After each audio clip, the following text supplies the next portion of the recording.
Fourth problem है, ये बहुत ही अच्छा प्रॉब्लम है। इस प्रॉब्लम को तो आप खुद से ज़रूर अटेम्प्ट करिए। अगर किसी ने नहीं किया है तो वीडियो को अभी भी पॉज करके, इस क्वेश्चन में क्या दे रखा है, इंटीग्रेंड में एक ही फंक्शन है, क्या है 1/x⁴ - 1 होल स्क्वायर। अब इसको आपको इंटीग्रेट करना है, तो क्या तरीका हो सकता है? ऑब्वियसली जब ये चैप्टर इंटीग्रेशन बाय पार्ट्स का है तो हम लोग integration by parts he use करेंगे। आप यहाँ पे देख रहे हैं कि भाई यहाँ पे मुझे दूसरा फंक्शन तो मिला ही नहीं है, तो दूसरा फंक्शन क्या ले सकते हैं? नेचुरल सा लोगों को माइंड में आता है कि दूसरा फंक्शन क्यों ना हम लोग 1 ले लें। बिल्कुल सही बात है, ले लीजिए, कौन रोकता है आपको। तो 1 को हम लोग फर्स्ट फंक्शन की तरह ट्रीट करें या सेकेंड फंक्शन की तरह? ऑब्वियसली 1 को आप लोग सेकेंड फंक्शन की तरह ट्रीट करिएगा, क्योंकि अगर इस पूरे x⁴ - 1 होल स्क्वायर इसको सेकेंड फंक्शन बनाइएगा तो अगले स्टेप में आप अटक जाइएगा। इसका इंटीग्रेशन कैसे करिएगा? dx/x⁴ - 1 होल स्क्वायर, इसका इंटीग्रेशन तो कोई कर ही नहीं पाएगा। तो 1 को आपको सेकेंड फंक्शन लेना पड़ेगा, लेकिन 1 को जो सेकेंड फंक्शन लीजिएगा तो भी अटकिएगा। मैं बताता हूँ क्यों अटकिएगा। इसलिए अटकिएगा कि 1 को आपने सेकेंड फंक्शन लिया तो क्या हो जाएगा, यहाँ पर आ जाएगा x⁴ - 1 होल स्क्वायर। ठीक है, ये तो u को एज इट इज लिख दिया, 1 को इंटीग्रेट किया तो x आ गया, माइनस यहाँ पे करिएगा तो ये आ जाएगा x बाई। अब इस x⁴ - 1 होल स्क्वायर को डिफरेंशिएट करना होगा, और हम लोग जानते हैं कि जब हम लोग x⁴n को डिफरेंशिएट करते हैं तो पावर घटता है, n x⁴n - 1 होता है। यानी कि इसका पावर क्या है, इसका पावर तो -2 है। इसको आप डिफरेंशिएट करते जाइएगा तो इसका पावर -3 होगा। एक बार और सक्सेसिव इंटीग्रेशन बाय पार्ट्स लगाइएगा तो पावर -4 होगा, फिर -5 होगा। यानी कि यहाँ पर क्या आता जाएगा, x⁴ - 1 कभी क्यूब आएगा, कभी ⁴ आएगा, कभी ⁵ आएगा। इसको कैसे इंटीग्रेट करिएगा? नहीं कर पाइएगा। यानी कि ये मेथड गलत है। तो आप कॉमन सेंस लगाइए, थॉट प्रोसेस समझो। बार बार मैं कहता हूँ थॉट प्रोसेस समझो। इसमें क्या समझना है थॉट प्रोसेस? देखिए, ये जो महाशय बैठे हुए हैं डिनोमिनेटर में, इसका पावर क्या है, ⁻² है। आप चाहते हैं कि किसी तरह इसका पावर बढ़ जाए। क्यों बढ़ जाए? क्योंकि अगर पावर इसका बढ़ जाएगा तो -2 से बढ़ करके -1 हो जाएगा। -1 वाले पावर को, इस तरह का कुछ अगर हो x⁴ - 1, तो इसको इंटीग्रेट करना रिलेटिवली आसान है। या पावर अगर और थोड़ा सा बढ़ जाता है, पावर अगर 0 हो जाए तब तो सीधे सीधे 1 हो गया, तब तो बिल्कुल ही आसान हो गया। यानी कि आपका एम ये है, क्या एम है आपका? आपका एम ये है कि मैं किसी तरह ये जो चीज़ यहाँ बैठा हुआ है ना, x⁴ - 1 ⁻², इस पावर को मैं बढ़ाऊँ। तो पावर बढ़ता कब है? सोचो कब बढ़ता है? पावर तो तभी बढ़ता है ना जब आप x⁴n को इंटीग्रेट करते हैं तो x⁴n + 1 / n + 1 आता है। यानी कि मैं चाहता हूँ कि ये जो टर्म है ना, जिसको मैंने ढकेल के बोला कि नहीं बेटा तू फर्स्ट टर्म बन जा, इसको मैंने फर्स्ट टर्म बना दिया। मैं चाहता हूँ कि नहीं, मैं इसको इंटीग्रेट करना चाहता हूँ। लेकिन इसको इंटीग्रेट करेंगे कैसे? इंटीग्रेट करना तो बहुत मुश्किल काम है। तो सोचिए, मेरा टारगेट क्या है? मेरा टारगेट है कि मैं इस x⁴ - 1 ⁻² इसको मैं किसी तरह से इंटीग्रेट कर दूं। इंटीग्रेट कर दूंगा तो क्या हो जाएगा, -2 वाला पावर जो है -1 हो जाएगा, मेरा काम आसान हो जाएगा। लेकिन मैं चाहता हूं कि ये जो पावर -2 है ये बढ़े। तो पावर बढ़ने के लिए क्या करना पड़ेगा? इस चीज़ को इंटीग्रेट करना पड़ेगा। लेकिन इसको तो मैं इंटीग्रेट कर नहीं पा रहा हूँ। क्यों नहीं कर पा रहा हूँ? क्योंकि ये बहुत ही अजीबोगरीब फंक्शन है। काश अगर मुझे यहाँ पर इंटीग्रेंड के अंदर में कुछ और रहता तो मैं आसानी से कर लेता इंटीग्रेट। इसको क्या रहता, ये देखिए, ये x⁴ है। काश यहाँ पर कुछ ऐसा होता ना, 4x³ dx होता ऊपर में, और यहाँ पर x⁴ - 1 होल स्क्वायर है, तब तो मैं इसको धड़ल्ले से इंटीग्रेट कर लेता। काश ऐसा होता तो, है नहीं, होता तो क्यों कर लेते? क्योंकि उस केस में आप x⁴ - 1 को t मान लेते, फिर क्या करते, 4x³ dx this is equal to dt हो जाता। तो ये क्या हो गया, ऊपर में हो गया dt, नीचे हो गया t²। dt/t² को तो एक बच्चा भी इंटीग्रेट कर लेगा। तो अगर यहाँ पर 4x³ होता तो आपकी लाइफ जिंगा लाला हो जाती, लेकिन ये तो है नहीं ना, है नहीं। तो आप क्या करिए, तो आप सोचिए कि यहाँ पे मुझे 4x³ चाहिए, तो मैं 4x³ डाल देता हूँ और यहाँ पे एक 4x³ से डिवाइड कर देता हूँ। मैं जो ये 1 डाल रहा था, 1 से मैं ऊपर बढ़ता हूँ, 1 से मैं थोड़ा सा ग्रेजुएट करता हूँ, मैं 1 नहीं डाल करके यहाँ पर 4x³ डालता हूँ और यहाँ पर 4x³ से डिवाइड कर देता हूँ। तो ये इस क्वेश्चन का मूल मंत्र है, की फंडामेंटल स्टेप है। इस स्टेप को जो समझ लिया, इसके बाद तो बिल्कुल खटाखट ये क्वेश्चन सॉल्व हो जाएगा। तो देखिए क्या करिए, यहाँ पे आप 1/4x³ से इसको डिवाइड कर दीजिए।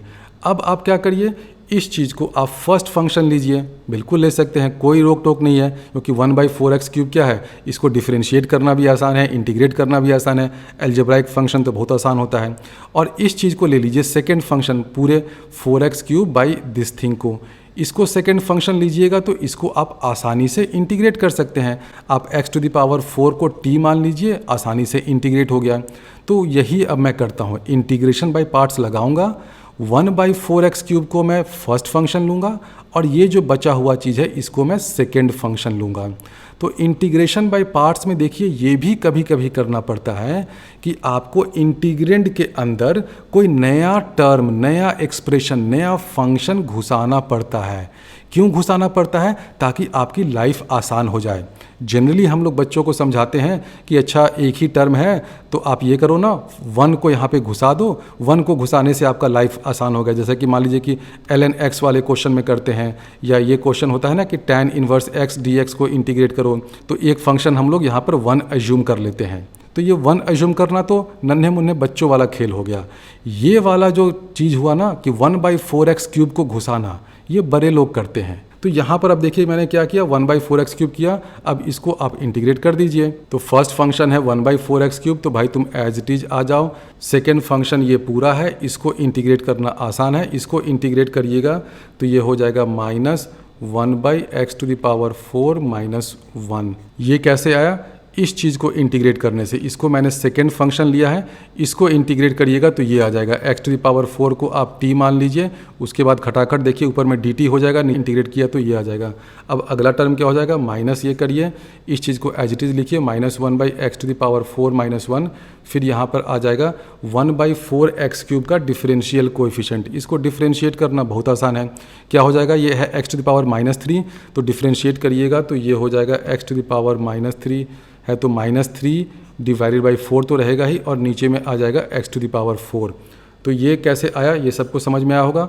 कुछ नहीं, बस मैंने इस 1/4x³ को डिफरेंशिएट किया तो मुझे ये मिल गया, ये वाला चीज़। अब इसमें से ये माइनस ये माइनस ये माइनस तीनों को बाहर ले जाइए तो ये दोनों प्लस होकर के माइनस हो जाएगा। ये तो फर्स्ट टर्म तो आंसर का आपको मिल गया।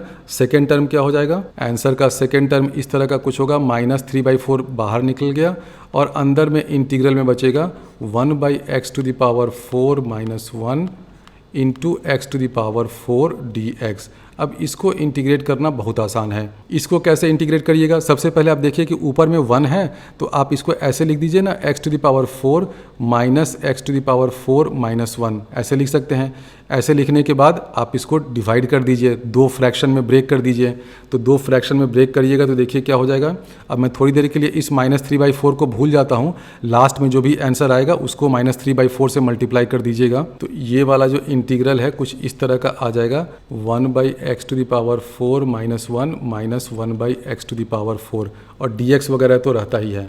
ये देखिए ये आ गया, यहाँ से आप यहाँ पर आ सकते हैं, ये वही चीज़ है।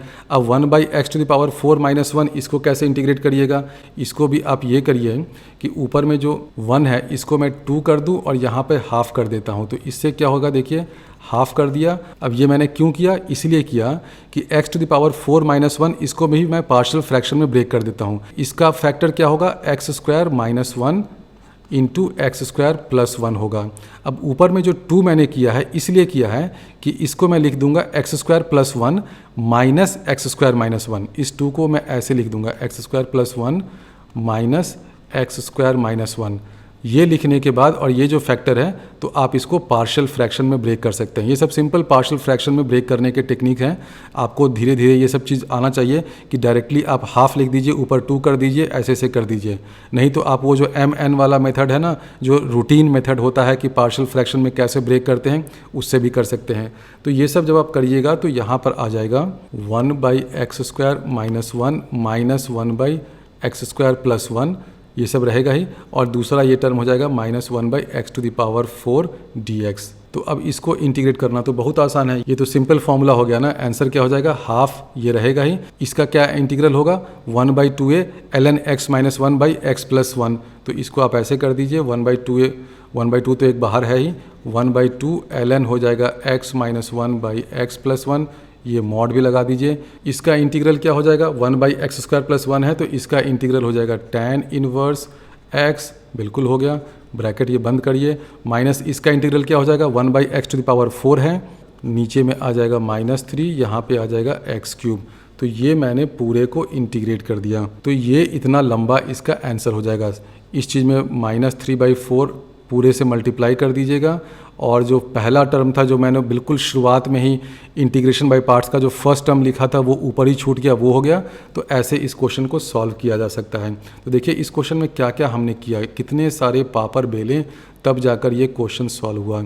सबसे पहले हमने क्या किया, मेन स्टेप जो था कि 1/4x³ को घुसाया। कैसे घुसाया, क्यों घुसाया, किस सोच के साथ घुसाया, कैसे सोचा कि इंटीग्रेंड में इसको डालने से मेरा काम बन जाएगा, ये बहुत इंपॉर्टेंट स्टेप होता है। ये अगर आपने एक बार कर लिया तो इसको फर्स्ट फंक्शन माना, इसको सेकंड फंक्शन माना, उसको इंटीग्रेट किया, तो आंसर का पहला टर्म तो ये होगा जिसको हम लोग पीछे कहीं भूल गए थे, ये टर्म रहेगा। माइनस करने के बाद बहुत सारे जो टर्म्स नीचे आए हैं वो आंसर हो गया। तो ये इस क्वेश्चन का डिटेल सोल्यूशन हो गया। थॉट प्रोसेस समझो बच्चों, थॉट प्रोसेस बिना उसके नहीं होने वाला है। फिफ्थ प्रॉब्लम है, इसको हमें इंटीग्रेट करना है। यहाँ पे भी आप देख रहे हैं कि दो टर्म है, एक ये टर्म है, एक ये टर्म है, और ऑब्वियसली इंटीग्रेशन बाय पार्ट्स वाला चैप्टर है तो इंटीग्रेशन बाय पार्ट का ही टेक्निक यूज़ करेंगे। अब इसमें से किसको हम लोग फर्स्ट फंक्शन और सेकंड फंक्शन ले, दोनों साइन है, दोनों ट्रिगोनोमेट्री वाले फंक्शंस हैं, किसी को भी फर्स्ट फंक्शन या किसी को भी सेकंड फंक्शन ले आप इसमें अटकेंगे। क्योंकि मान लीजिए कि आप sin⁻99x को सेकंड फंक्शन लेते हैं, तो इसको क्या मैं इंटीग्रेट कर सकता हूँ sin⁻99x? बहुत मुश्किल होगा करना। उसी तरह अगर मैं इसको लेता हूँ सेकंड फंक्शन तो इंटीग्रेट तो इसको कर लूँगा, ठीक है, ये इंटीग्रेट हो जाएगा, लेकिन ये क्या है, फर्स्ट फंक्शन बन जाएगा। और sin⁻99x को अगर आप डिफरेंशिएट करने जाएंगे तो बहुत लंबा एक्सप्रेशन आता जाएगा। तो इस क्वेश्चन में की इनसाइट क्या है, क्या सोचना चाहिए आपको? आपको दे रखा है sin⁻99x, और आप देख रहे हैं कि सारे फसाद की जड़, सारे प्रॉब्लम की जड़ क्या है कि ये जो sin x है इसका पावर 99 हो गया है। तो इसको मैं किसी तरह इंटीग्रेट अगर कर दूं तो मेरा काम बन जाए। लेकिन इसको आप कैसे इंटीग्रेट कर सकते हैं? अगर sin⁻99x नहीं होकर के सिंपल कोई नंबर रहता t⁻99 dt, तब तो इसको करना बहुत आसान होता है। बिल्कुल सही बात है, यानी कि अगर मैं sin x को t मान लूँ तो बिल्कुल मेरा काम बन सकता है। सही बात है, sin x को मैं t मान लूँगा तो ये वाला जो टर्म है t⁻99 हो जाएगा। ठीक है, बिल्कुल सही आपने कहा। लेकिन अगर आप sin x को t मानिएगा तो cos x dx क्या हो जाएगा, cos x dx dt होगा। लेकिन आपको यहाँ पर cos x तो दे ही नहीं रखा है, सिर्फ dx है, तो आपको अब एक cos x की तलाश है। अब ये cos x की तलाश कहाँ से पूरी होगी, सोचिए सोचिए। अब आपका दिमाग चमकना चाहिए कि अरे रे रे, यहाँ देखो sin 101x है, ठीक है, ये है ना। तो इस 101x को अगर मैं 100 + 1x कर दूं, यानी कि 100x + x लिख दूं, तो sin a + b क्या होता है, sin 100x × cos x, यानी कि इसके एक्सपेंशन से मुझे cos x मिल जाएगा। यानी कि इस sin 101x को मैं sin 100x + x लिखूं तो शायद मेरा काम बन जाए। तो हिट एंड ट्रायल करते हैं, देखते हैं क्या होता है। तो इसको हम लोग लिख देंगे sin 100x + x। अब sin a + b क्या होता है, sin ये हो जाएगा 100x sin a cos b, यानी कि ये टर्म आ जाएगा cos x × sin⁻99x। ये हो गया पहला टर्म। दूसरा टर्म क्या होगा, दूसरा टर्म हो जाएगा cos 100x, ये तो रहेगा ही, फिर ये sin x आएगा, हाँ भाई बिल्कुल आएगा, और इंटू sin⁻99x। तो sin x × sin⁻99 क्या हो जाएगा, sin⁻100x। सीधे एक ही बार लिख देते हैं, dx रहेगा। तो आपके पास जो मेन अब इंटीग्रल आ गया वो ये है और ये है, दो टर्म हैं। अब हम लोग इसको इंटीग्रेट करते हैं। इसको इंटीग्रेट करने में हम लोग इस वाले चीज़ को, किसको, ये जो महाशय है ना cos x और sin to the power 99x, इसको हम लोग सेकेंड फंक्शन लेते हैं। सेकेंड फंक्शन लेने से क्या फ़ायदा होगा, ये sin x to the power 99 है, तो अब आप क्या करिए कि sin x को अगर हम लोग t मान लें तो क्या हो जाएगा, cos x dx this is equal to dt हो जाएगा, और यहाँ पे dx तो है ही सब जगह, तो ये cos x dx मिलकर के dt हो गया, ये हो जाएगा t टू द पावर 99। तो इसको इंटीग्रेट करना आसान है, t टू द पावर 99 को इंटीग्रेट करिएगा तो क्या मिल जाएगा, t टू द पावर 100/100, यानी कि इसको हम लोग सेकेंड फंक्शन मानेंगे और इसको मानते हैं फर्स्ट फंक्शन। तो ये करने के बाद देखिए क्या होता है, sin 100x है फर्स्ट फंक्शन, तो आ जाओ भाई तुम एज इट इज आ जाओ, sin 100x ये पूरे को हम लोग इंटीग्रेट करेंगे तो मिल जाएगा sin to the power 100x divided by 100। ये डिवाइडेड बाई 100 कहाँ से आया, क्योंकि ये हमने क्या कर दिया है t टू द पावर 99, इसका इंटीग्रल क्या हो जाता है t टू द पावर 100/100। तो ये हुआ इंटीग्रेशन बाय पार्ट का पहला वाला टर्म। दूसरा टर्म क्या हो जाएगा, माइनस इस चीज़ को एज इट इज़ लिखना पड़ेगा, यानी कि sin to the power 100x/100 हो जाएगा। अब इस sin 100x को, ये जो फर्स्ट टर्म है इसको डिफरेंशिएट करिए, डिफरेंशिएट करिएगा तो क्या हो जाएगा 100 इंटू cos 100x, तो ये हो जाएगा इंटू 100, ये तो रहेगा ही, फिर आ जाएगा cos 100x, फिर आ जाएगा dx, और साथ में फिर ये वाला चीज़ रहेगा इसका इंटीग्रल। अब देखिए क्या होगा, ये 100 कैंसिल हो गया, तो ये जो चीज़ आया cos 100x into sine to the power 100x, ये तो बिल्कुल इससे मैच कर रहा है, इसमें है प्लस साइन, इसमें है माइनस साइन, यानी कि ये और ये दोनों एक दूसरे को कैंसिल आउट कर जाएगा। तो आंसर क्या हो जाएगा, आंसर हो जाएगा ये sin 100x into sine to the power 100x divided by 100 plus C कर दीजिए। तो इस क्वेश्चन में भी की फंडा देखिए यही था, की फंडा ये था कि आपको रियलाइज़ करना है कि इस sign to the power 99x को मुझे किसी तरह से इंटीग्रेट करना है। इंटीग्रेट करने का आसान तरीका है कि मैं sin x को t ले लूँ, sin x को t लेता हूँ तो मुझे cos x dx dt ये वाला रिलेशन चाहिए, यानी कि इस dx के साथ मुझे cos x चाहिए। cos x की तलाश आपको ले गई इस sin 101x के ब्रैकेट के अंदर। आपने क्या किया, इसको लिखा 100x प्लस x, इसको जब एक्सपेंड किया तो यहाँ से एक cos x आपको मिल गया, आपका काम बन गया। आपने इस पूरे चीज़ को सेकेंड फंक्शन माना, इसको इंटीग्रेट किया तो आपको ये मिल गया, माइनस किया इंटीग्रेशन बाय पार्ट्स का सेकेंड वाला टर्म, ये जो किया इस वाले चीज़ से कम्प्लीटली मैच कर गया, यहाँ प्लस है यहाँ माइनस है, तो ये दोनों कैंसिल आउट हो गया, आंसर ये हो गया।